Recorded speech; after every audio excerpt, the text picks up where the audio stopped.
Hey,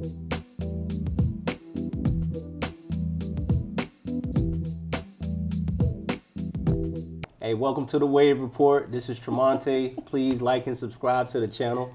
I have a special episode for y'all. I'm going to introduce them to y'all. We're going to get right into it. Introduce yourself and what you do for a living. Hi, my name's Asya Sonatis. I am a reading coach at a local school here in Tampa, Florida. Oh, y'all know who I am. My name's Alissa.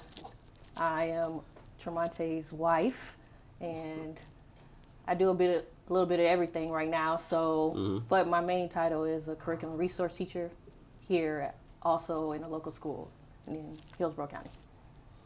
So we'll have a teacher's episode. So my very first question with y'all is, how have y'all adjusted to teaching at home online? What are the challenges that you face from doing so?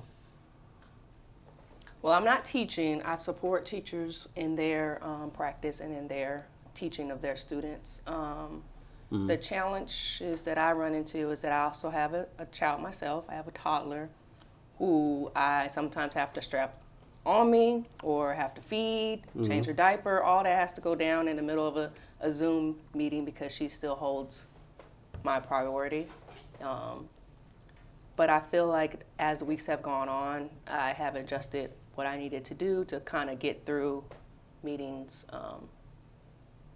more effectively. It is a bonus when you are working with other teachers because most teachers also have children themselves. Right. So they are understanding of, hey, yo, she got to take a minute to put on that harness so she can put her up there so I can finish getting through the meeting. It's the part that's afterwards, like when the meeting's over, of being able to then get through assignments and get through work that needs to be done. So I get up early, probably about 2 to 3 hours before the rest of the house, and then I do more work after she goes down.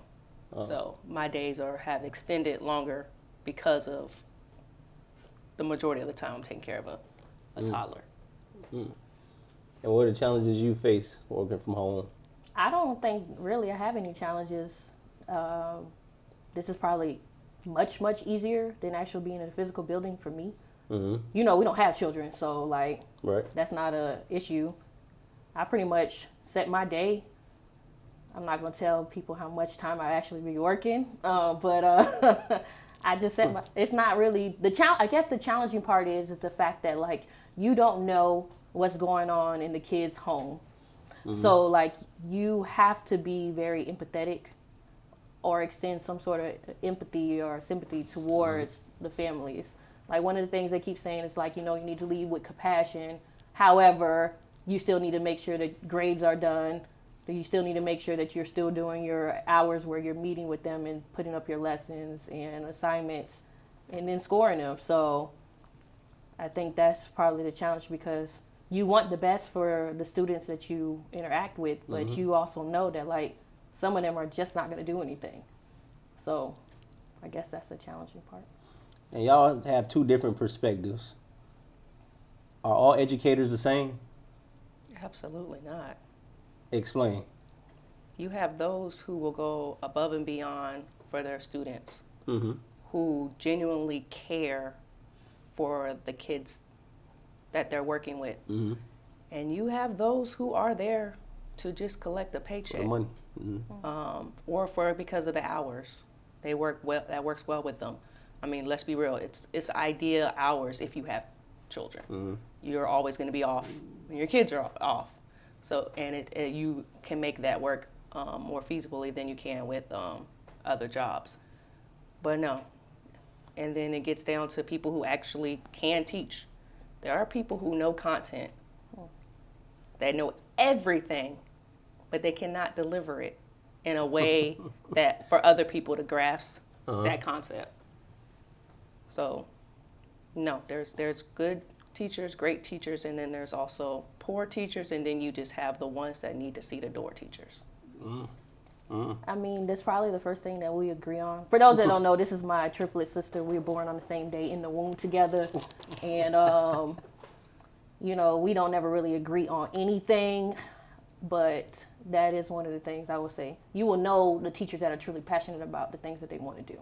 Like for me, I'm very passionate about education. I know some people would be like, oh, she be nonchalant when it comes to things, but when I'm actually teaching and I'm in a physical building, I'm with my kids, I'm going to do, I call them my kids. I don't see them as like students. Like I remember a guy told me a couple of years ago, he was a behavior specialist. I really think he shouldn't have been, because he said, oh, you just need to treat this as if it's a game. So don't take it personally. These are people's lives and these are children. This is not a game. This is for real. So if you're not passionate about what you do, education is one of the toughest jobs. So like Asia said, there are poor teachers. Mm-hmm. There are teachers. I think there's teachers that are good at delivering content, but then there's another factor to it. They have no classroom management. And you can't deliver the content fully if you don't have any classroom management. So that goes into, they may be a okay teacher. Like you're okay, you know what you want to teach. You just can't get the kids or whoever you're teaching, could be adults, to actually sit down and listen so that you can fully deliver it. Because you may know what you're talking about. So yeah, there's some teachers that may need to like be like, I'm done.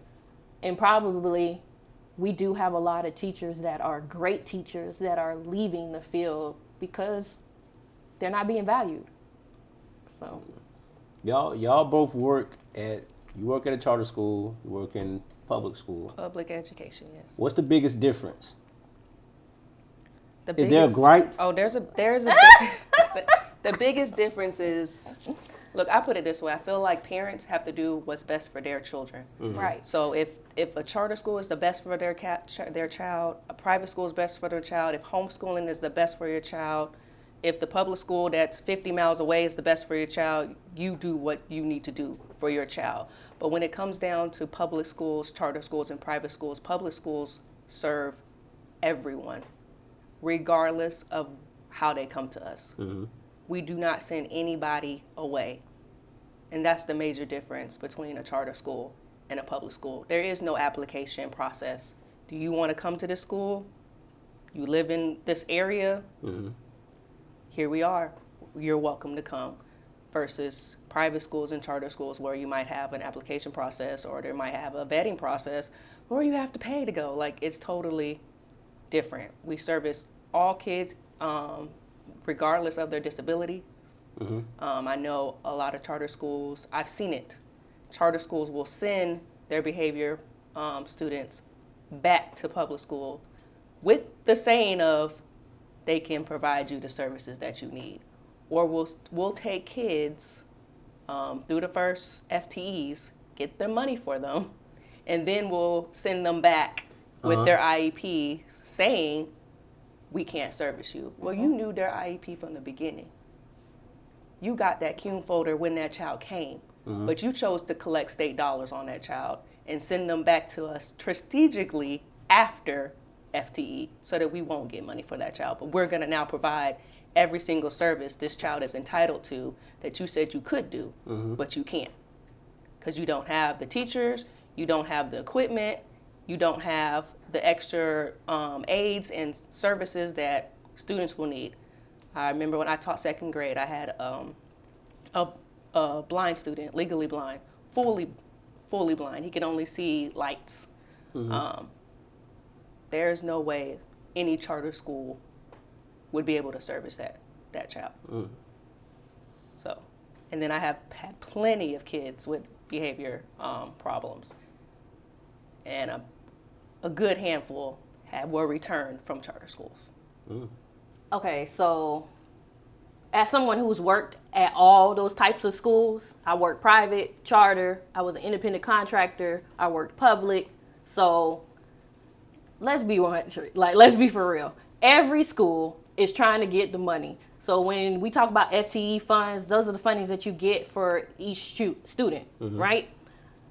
If you have a child or you have a parent, we'll say it like this. If you have a parent that's coming to you, inquiring about your school, you give them the information up front. Now, there are some schools that don't lead with integrity, and that's shame on them for telling them what they can and can't do and what they can and can't provide for those students. But there's also parents that will leave a school because they know that their child has, I guess, a couple of issues that they're tired of getting the phone calls or saying, hey, Mrs. Johnson, Mrs. such and such, come pick up your child because they did this, this, this, and this. And there's also schools that call constantly to CPS, that call to get their child Baker acted. There's so many things that go into place. So some of these parents are like, you know what? I'm just going to go to the next best thing. Oh, I see this charter school popping up around the corner. Let me put my child here. And so there are times where you don't get a CUNE folder. So basically in a CUNE folder, it will tell you their whole academic career. It will say like, this child is experiencing X, Y, and Z. These are the grades. This is what schools they've been to. But sometimes you don't get it.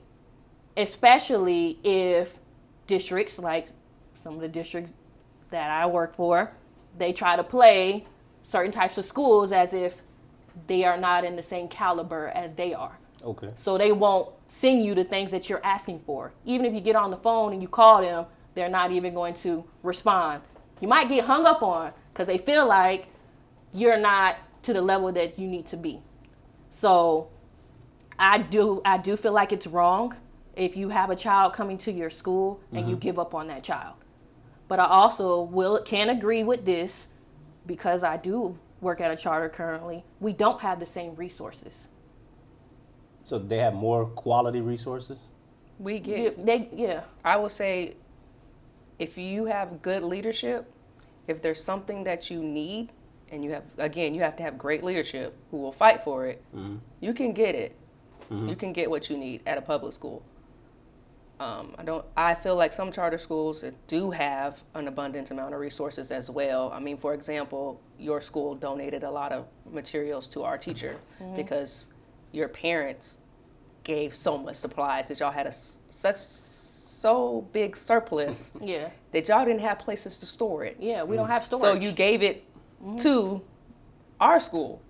So, I mean, that speaks volume to the fact that y'all do have more than what other schools can get. Would you ever work at a charter school? I would never work at a charter not? school. It doesn't fit my education philosophy. Like, I'm in education to serve those who don't get services. I have always taught at what we now call achievement schools. God willing, that's the only schools I will ever serve at. Those kids deserve people who want to be there. It's not the easiest place to work at. Sometimes you do go home like, ooh, I done lost that battle today. But you have to have that mentality of, tomorrow's a new one, and I'm gonna get that W. So it's like, no, I could not work at a charter school. It would not give me the type of joy that working at an achievement school gives me. I would not feel like I'm making the biggest impact working at that type of school, and it ain't for me. Like, it just really isn't. Like, it's just, like, I hear stories from Alissa, and I'm like, well, that wouldn't happen at public school. like that would not go down. Would you ever go back to working at public school? If In the capacity, like, you teaching and you standing in front of a class. Here's the thing. The type of person in the personality that I have, if I'm not going to be accepted for who I am, I can't work for you. And that was the reason why I left public schools. It was the fact that, like, I was told to dumb down who I was. I was told to talk to the students in a different way. Oh, baby, it's going to be okay. No, I'm the type of person that I'm the middle ground. I'm not going to curse at you. I'm not going to put my hands on you. I'm not going to do any of that. However, I'm going to talk to you so stern so that you know that when you get out here in the real world, you don't get passes, especially when you're teaching at an achievement school. We teach black and brown kids. Nobody is giving you a pass out here when you get out here in the world. So just how I'm talking now, that's how I will talk to my kids. Oh, you came today, you're not prepared? Well, give me, like, we had little cash coins that we would give the kids, it's paper money, letting them know, like, oh, you're not prepared today? After I already provided you with the supplies out of my own money, out of our household. I'm buying, spending thousands of dollars to make sure that these kids have everything they need, and they come in with an excuse. I don't care if you're 5. I don't care if you're 18. You don't come in my classroom with an excuse. Give me your little paper money. You either gonna get this pencil with this paper money you're gonna pay me, or you're just not gonna do your work. And that's just the type of person that I am. It's like, I'm not gonna sugarcoat for anybody just for a job. I'm not gonna do that. I think that's the difference. I never made work an option. So like, I've had the paper money. I think a lot of schools have that type of thing. If the child needed a pencil, child got a pencil that day. I don't care whatever the issue is. If they needed paper, they got paper. Those are the two basic things that you will get if you ever enter my classroom. I don't need to hear an excuse. All I need to see is a hand raised. I will make sure you have a pencil and paper. Even if you already provided that for them? Even if I already provided it for them, the pencil and paper you will always get. Now, if it's something luxury, I don't know. I know what you mean. The light up pen or something, that. Then yeah, but the basic needs to get an assignment done, you will get every single time, because to not do your work is not an option ever. Like I used to tell my kids, and I was stern too. Both of us grew up in a strict household with a military family. I tell them, when you turn the when you go past this black line, all that outside is gone. Whatever might be okay in your house, whatever's okay in your neighborhood, we got different rules here. Sit down, let's get to work. We got a job to do. Now, when you go back over that back line and you headed to lunch, do you. You go over that black line and you go into specials, whatever that teacher has, cool. I don't want to hear about it. But when you cross into my classroom, these are the expectations, and doing your work is never optional. Never. Is education, in your opinions, is it underfunded even to the point of teacher salary? A lot of teachers or educators in general always say that they're underpaid. Do you agree that y'all are generally underpaid? I don't think, just look at any other job. Who is spending money to be able to do their job? I'm not even in the classroom anymore, and I'm still spending money out of my paycheck to make things happen. Like, that shouldn't happen. Like, if they got rid of that piece, you would probably see more people, more teachers being like, okay, I'm okay with what I make, because I'm not spending money to do my job. So if they provided everything that you needed to just do what you do, which is teach kids, people would probably be all right with the pay, and if districts kept their word, like not going back on, hey, well, we said y'all was gonna get this raise, but not this time. We was gonna pay you this retro. No, not this. Yeah, like stuff like that. Like if they like literally set out a plan and said like, you do your 3 effective years of quality teaching that is based off of whatever they choose, observations, merging in with FAM scores, which is scores from based off your how your students do on standardized tests. You get a raise, whatever that might be. Or even if now they're talking about every year, whatever they decide on, like just sticking to it. It's like, so then you can say, I went into this knowing exactly what I would get. Right now, a lot of money comes from bonuses. And it's good money. I appreciate every single one. Hallelujah. But yes, I would like for it to just be regular pay. Okay. So the newest one they've did, if you teach at achievement school, you get extra money based off of the tiers. I'm at the highest tier. So that's an extra $7,500. Great. A year? Yes. Yeah. Great. That's great pay. That one is part of our regular pay. That isn't bonused out. They divided it equally. But then I also got one that Governor Ron DeSantis did. If you were had effective or highly effective state VAM, you got a significant amount. But that was only given to a small percentage of people. You had to have taught the right grades. If you didn't teach the right grades, say you taught kindergarten, it didn't matter. You had to have state VAM, and in elementary, that's just 4th and 5th grade. Okay. We'll have state VAM. But there's been plenty of years I've had great state VM. Why now, just this 1 year, because we don't even know if it's going to be next year. It's true. It's true. You get it. Best and brightest has changed every single year. Has changed. You never can guarantee if you're going to get best and brightest. This year, best and brightest was a laugh. And it started as high as 3,800. Now I think it was like, what, 5? I don't even know. Like it wasn't even worth me really looking at it. Yeah. It was in the hundreds. It wasn't even, but they tax it too. Well. Ridiculously amount. I even get my master's pay bonus, but you only get it for a certain amount of years. And it has to be an education degree. Like it can't be like a leadership degree. Got to be in like reading or curriculum instruction or something like that to get it. But once you reach a certain year, you don't get it no more. And it's also taxed a lot at that whatever bonus tax thing. So if they made all those bonuses that they give out regular pay and just pay it over each paycheck, that'd be great. I'd be satisfied. Y'all get underpaid? Absolutely. Teachers get underpaid. It's not even about the money that you're spending out your own paycheck. It's also the amount of hours that you're spending of your own personal time. When you go home, you see me lay out papers on the floor, grade papers.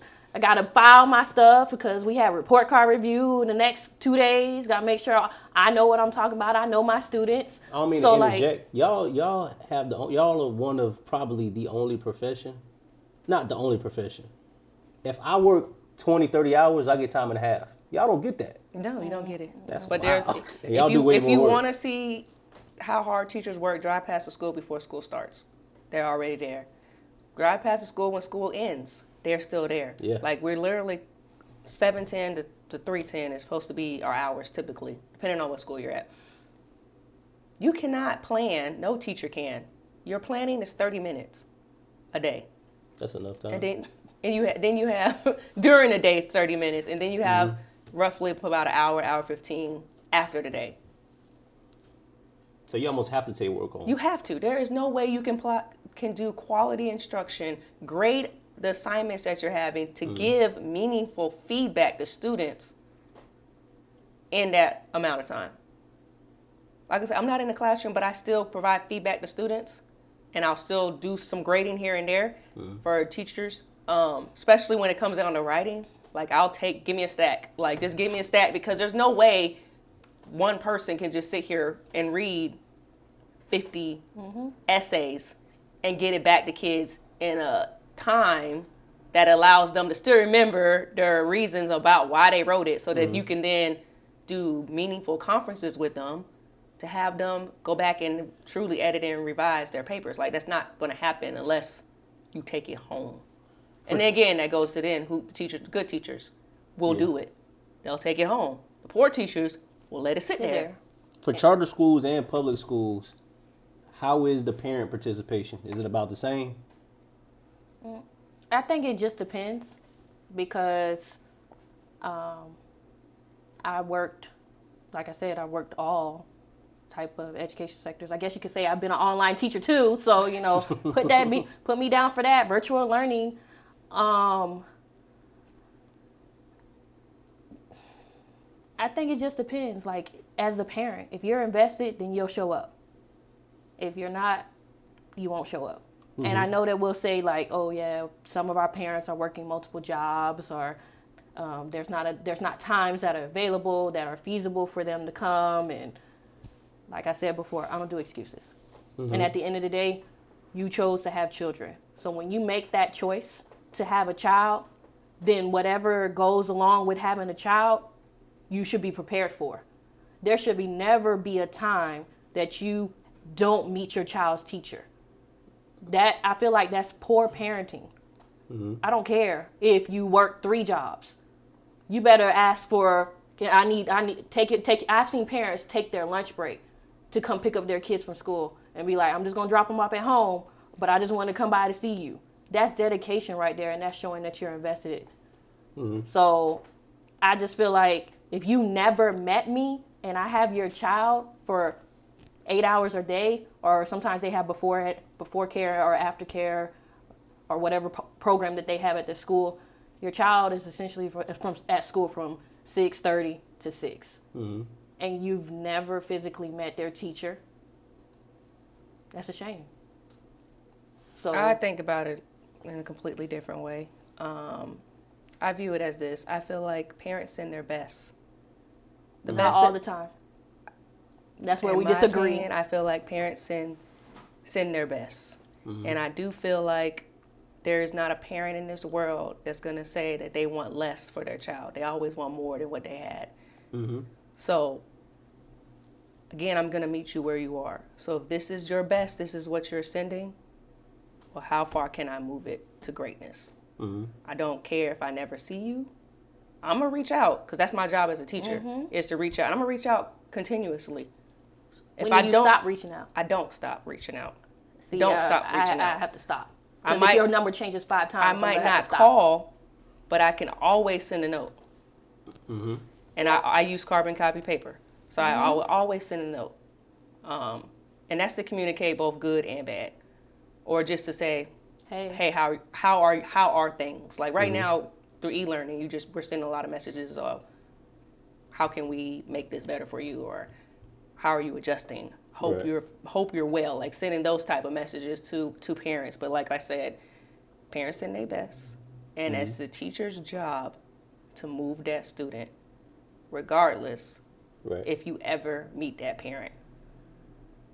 I mean, I agree with that. I'm just saying it's poor parenting if you don't, because that's a stranger. And we talk about how students or kids shouldn't be interacting with strangers. However, they interact with strangers every year, because every year they go and they get a new teacher. And you never meet that person. And that's why you see so many allegations and all these things in the news about what teachers are doing and what they're not doing. If you have that type of relationship with your child's teacher, then you would know. You know, like, I guess that's where we differ. I don't believe that people call it poor parenting. I because think it is. We never know the person's circumstances. Like, we can say up and down, visit me on your lunch break. Well, do they have a car? I'll come to you. Call me when you can. Do they have a phone? Like, they got to the school, right? They got to enroll their child, right? Yeah, they might have. So they figured out time to do that. When you go to the kindergarten roundups, a lot of people don't go to kindergarten roundup. There's people that come, to they walk up and they register. Yeah, they come so to how did you do that? That's one time. I'm just saying. And you might have had to work a miracle to get up there. Well, work another one. No. Because that's how good God is. He will work another one. God is good. So like, all the time. I don't know. I'm not going to impede on nobody's livelihood. So if you need to work those several jobs, and the only thing you can do is write me a note back, and I never see you, I'm okay with that. But they're writing you a note back. That's the thing. Like, at least they're showing some type of initiative. If I don't get a note back, I'm still going to be okay with it. Because I would rather you be able to put food on your table than come meet your child's teacher. I would rather that child have a jacket in the winter than you come meet me. Because I'm going to do my job, you best believe. I'm going to be working my behind off to help your child get to what they need. So you don't really need to check on me. I'm doing good. What's the biggest obstacle that you see kids face today, especially kids of color? What's the biggest obstacle as a teacher that you see that they struggle with as far as learning information and retaining it? I don't think it's learning information and retaining it. I think the biggest thing for me, what I see is that our babies have self-esteem issues. They're not encouraged along the way. So I may be like, oh, that's poor parenting. But when you come to my class, the kids know that, like, I will do anything for them. Like, I'm going to encourage them along the way. You didn't eat yesterday. You didn't bathe the other day. These things that are occurring, like, I'm going to help you along the way to achieve so that you can have those type of successes in your life. No matter what, you know that you can call me or come see me, stop by, tell me what you need. I'm going to provide it. I think that the kids of color, you were saying, like, the biggest struggle is for them knowing and actually seeing people like them in education. That's a big struggle for them. Because one of the things, and I think that it almost brought me to tears, I know that it was a rough year. And for me, physically, I was sick. And I was trying to, like, hold on and and do everything. But I had a grandparent come and have a conference with me. She called and she said, I don't want to take my child or my grandchild out of your class because she's never had a black teacher. What grade? 3rd grade. And she loves you. She sees like you as a mom. Cause she didn't have a mom. And that for me spoke volumes. Like, even if I'm tired or I'm, stressed out or I'm sick, I'm still showing up for them. So I can agree with what Asia was saying, like, I'm going to do my job. However, I need support to help do my job too, because I can't do it alone. On average, may have 50 different personalities that I'm dealing with on a different day, just student-wise. And then I have to deal with the teachers. Or if I'm teaching middle school, I got 125 different personalities or more, and I'm still got to give my best to them. So just meeting halfway will help me. I guess that would be beneficial. I don't know how she would answer that question, but For some, it might be that, like you said, being able to retain information, like that memory is just not good for them. For another person, it might be outside their home life that's impeding on them being able to keep up with education, or keep up educationally wise. It might also be other people in the classroom That's true. that are impeding on them being able to get an education. that is true. And then it could also very much be the teacher as well that's Yeah, that's impeding true. on them getting an education. So I think it just really depends on the person, the child as an individual, like what. And it could be different each year. It could be different each hour if they switch classes, because they might have a teacher that builds them up, and then they go to another classroom and it's they don't get the same. So it really depends. If I had to pick one thing, I'm going to say it is others around them. And I don't mean like bullying or something like that, or like a child going off the wall, like misbehaving or anything. I feel like we are dealing with children who are influenced, and then unfortunately kids want to be popular. Yeah. So, and they'll put popularity over education sometimes if they don't have somebody in their corner showing them like what this little moment of popularity versus a lifehood of being educated would bring them. So, And you touched on something about the educator impeding upon the child's progression. In your experiences, the teachers that you see coming in, like first year teachers, what is the main reason you see that a teacher like doesn't last? Are they really built for it, or they come in with this idea like, I'm going to save all the kids, and they realize it's not really like that? Or they just get weeded out over time? I think it depends. You do see some teachers who may have made it through an educational program, or teachers who make a second career move and go into education, who then find out once they're physically doing it on their own that it's not for them. But that's a very small percentage. Honestly, I feel like if a teacher doesn't make it through her first year, it's because she didn't have a support system. It's because the other teachers around her didn't support her. Like just telling my experience, when I started working at the school I'm at now, like I said, it's one of achievement school. There were 22 of us, 22 first year teachers at a school where there should not have been 22 first year teachers. We had teachers quit left and right.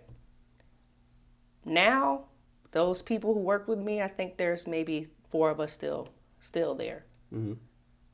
I had a partner teacher who left education. I know a couple of them that completely left education completely.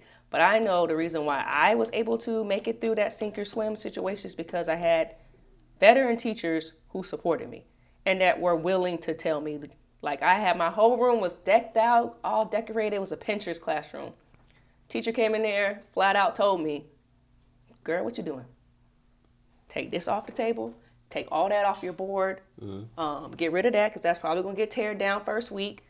And it takes a first year teacher to be receptive to those veteran teachers who are trying to drop knowledge on you. Mm-hmm. Like, even some veteran teachers like, go home. Go home. Because you can't teach good if you're not going to take care of yourself. And again, if the person is receptive and they listen to veteran teachers, they'll be all right. I think it also still goes to leadership. Mm-hmm. You need to pair people correctly. Like, you can't just say, oh, I got a third grade open, I need a third grade teacher.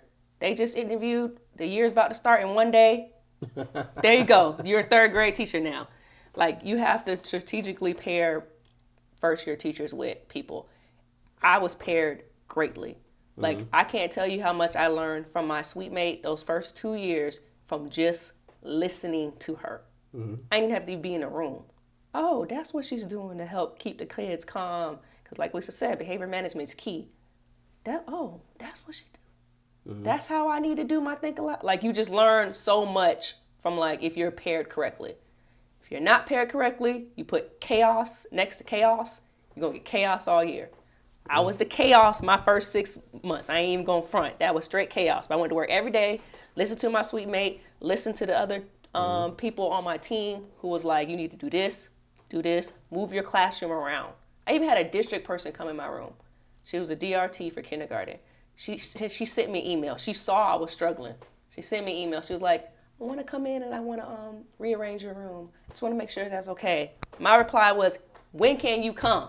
I'm like literally like not doing good. And to the point my mentor, they gave us mentors. She was like, do you think you're going to make it? I was like, God put me here for a reason. I'm going to make it. I ain't missed a single day that year. And I know it's because of people who were willing to help and me being receptive to that help that I was able to do it. Because I've seen first year teachers who think that people will look at them in a different light if they're taking help from people. Like, they'll say, well, she graduated from college. She should be able to do it. And then you do have veteran teachers who are like, I got enough stuff to do. I ain't got time to mentor nobody. But somebody has to take our spots. Yeah. We already technically in a teacher shortage. Yeah. Technically, we are. Somebody has to take our spots. So it's either, and there's not a lot of people graduating with education degrees. That's true. So. Yeah. Alissa? I done forgot the question. That's okay. That's okay. How do you feel about first year teachers? If they don't make it out, what are the main reasons you see it first? I mean, it goes back to what Asia said. It's leadership. That is every time I left the school, it was because of leadership. You have enough support. And that's true. Only reason why I stayed at my school and I'm still there is because of leadership. And that's the biggest thing. If you don't have leadership that is going to support you, if you don't have leadership that is going to encourage you or build you up or even like give you that constructive criticism to say, hey, you might want to consider doing this. Mm-hmm. If you don't value me as a human being first, mm-hmm.